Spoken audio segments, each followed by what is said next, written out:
What if you were offered a one-way ticket to Mars tomorrow? A ticket that would make you one of the first citizens of a new civilization. Would you say yes? For centuries, Mars was just a red dot in the night sky. But today, that red dot has become humanity's next great destination.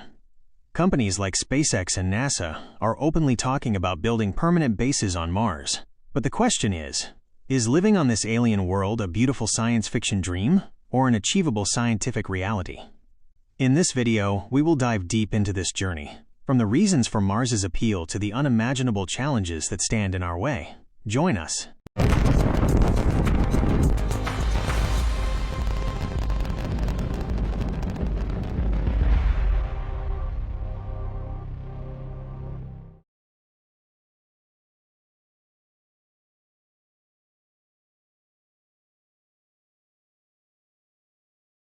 Now let's first see why Mars is so attractive. Why not our closer moon, or Venus?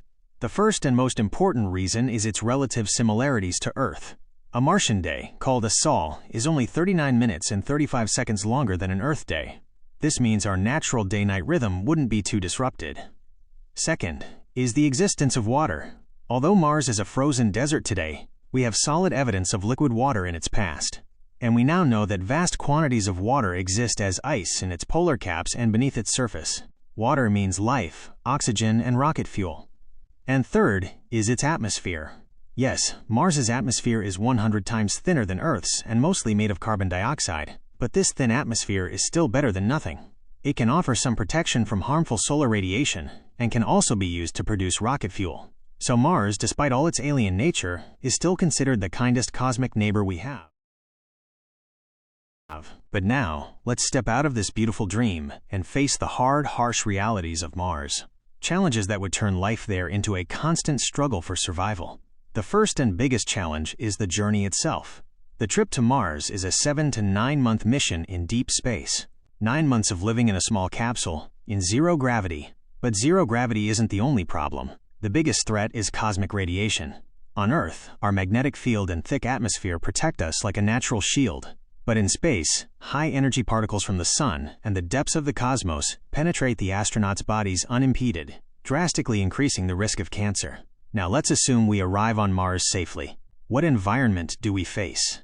The Martian atmosphere is not only unbreathable, but its pressure is so low that if you stood on its surface without a spacesuit, your blood would boil in less than a minute. Temperature is also a disaster.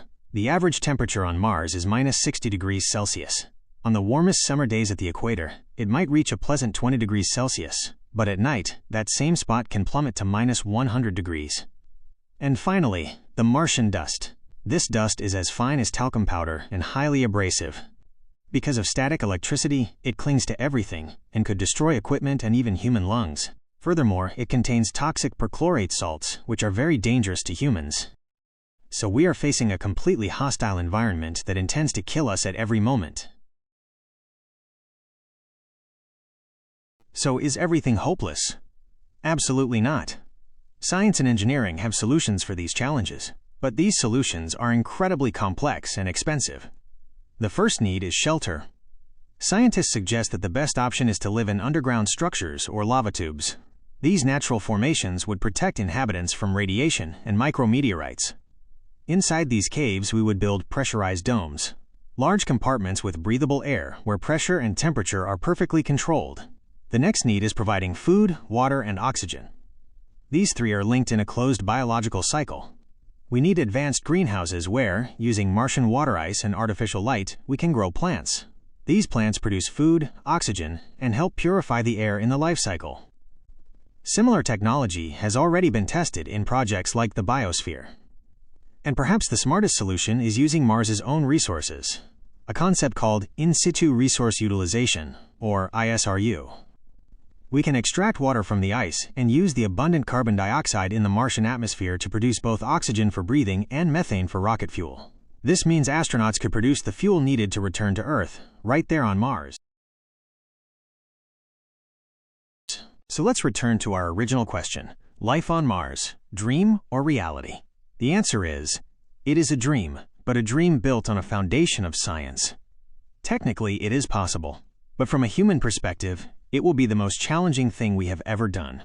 This is not an adventure for everyone. It is for generations of tough scientists, engineers, and explorers who are willing to spend years in a hostile and dangerous environment to build a new future for humanity. The first inhabitants of Mars will be farmers, chemists, and engineers, not tourists. They will dedicate their lives to this mission. The future of Martian settlement depends on whether we can make the technology cheap and reliable enough, and whether we can psychologically and socially handle this isolation and pressure. So what do you think? Should we take this risk? Should we spend Earth's vast resources on building a second home on another planet? Or should we focus all our efforts on solving the problems of our own beautiful planet, Earth? Share your thoughts and opinions with us.